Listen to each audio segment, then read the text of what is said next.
নিঃস্ব অবস্থায় কি দোয়া করতে পারেন একজন মানুষ, এই দোয়াটা শিখে নেন, ইনশাআল্লাহ আপনার জীবনের সমস্ত সংকট কেটে যাবে ইনশাআল্লাহ। আমি নিজেও ওই দোয়াটা বেশি বেশি করার চেষ্টা করি।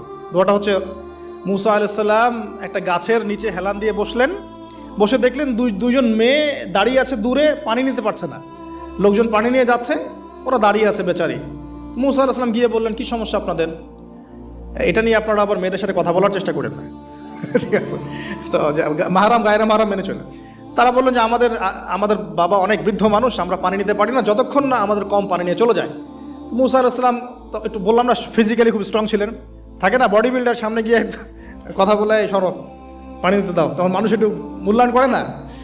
তো মুসা আলাইহিস সালাম এভাবে পানি নিয়ে দিলেন এবং বাছুরদেরকে পানি পান করালেন, করিয়ে গাছের নিচে এসে বসে আছেন।